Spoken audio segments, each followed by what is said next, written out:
Oh, hello. I didn't see you there. My name's Aaron, and this is your heart. The heart is the most important muscle in your body. It starts beating from about 3 weeks after fertilization until the day you die, and it pumps blood through your body.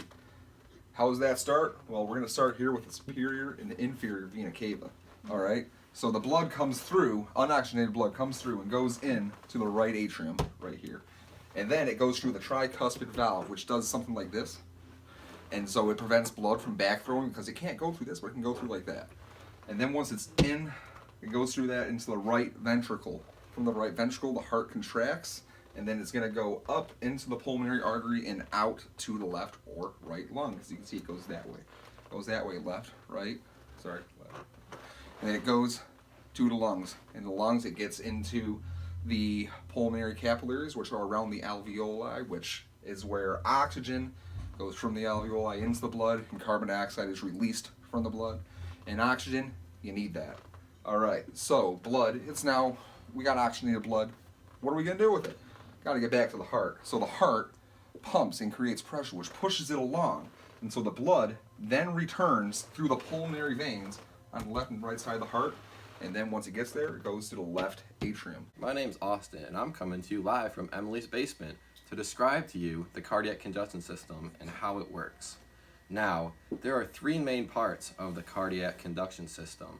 The first part is known as the sinoatrial node. That is located right here in the right ventricle.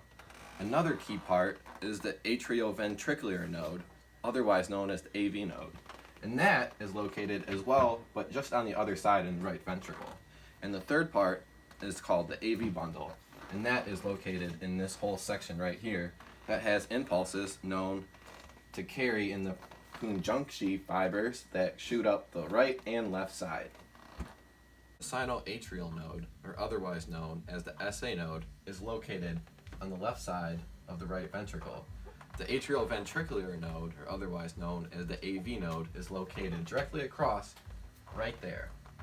The SA node, its purpose is to regulate the heartbeat, and the AV node purpose is to collaborate with the SA node so they can work together and send signals to the AV bundle, which is right here. To summarize, the AV bundles are separated into the right and left side. They both contain Purkinje fibers, which send electrical impulses through the heart to produce the heartbeat. This is shown on the ECG, or electrocardiogram.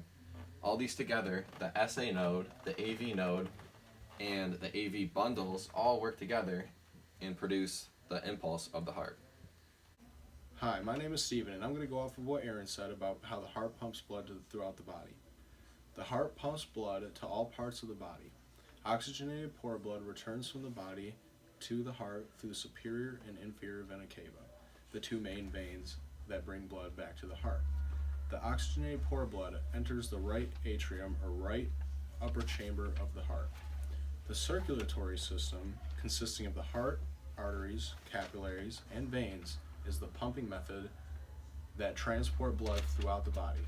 It pumps blood through the pulmonary veins into the lungs to get more oxygen.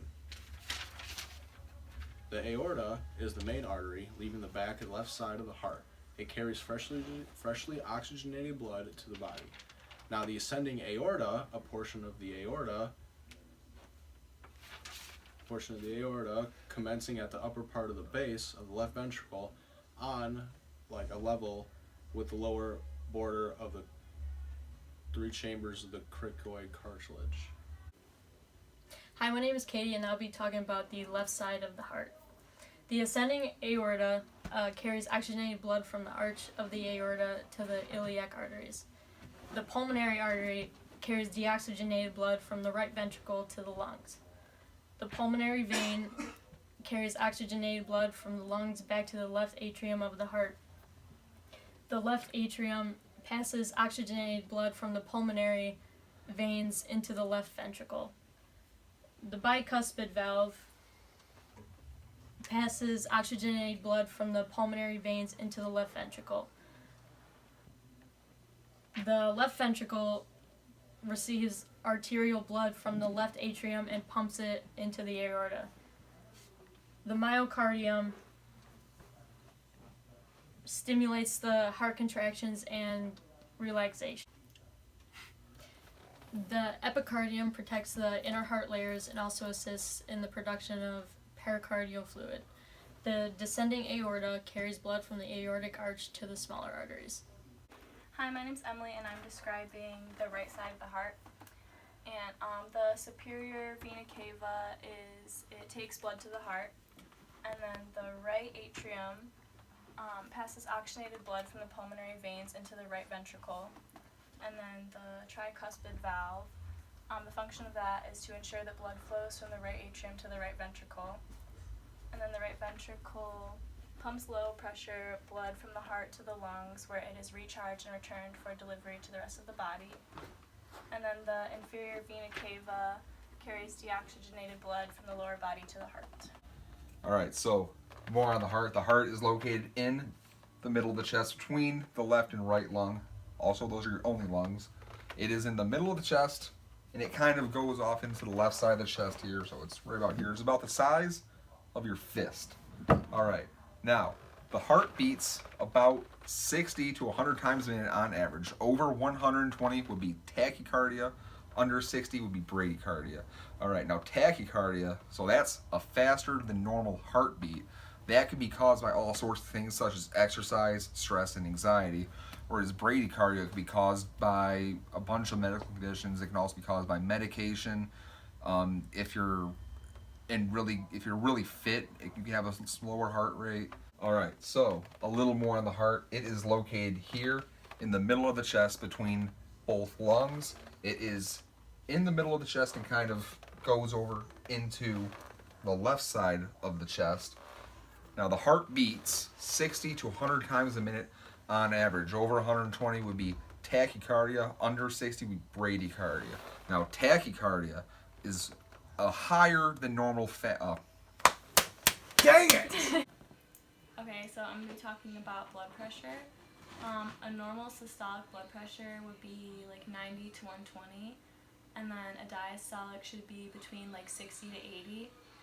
And then hypertension is something that happens to people who have like high blood pressure, and it usually has like years without symptoms, so people don't even know that they have it.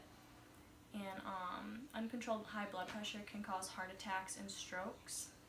And then there's also something called hypotension, which is low blood pressure, and that can cause fainting and dizziness.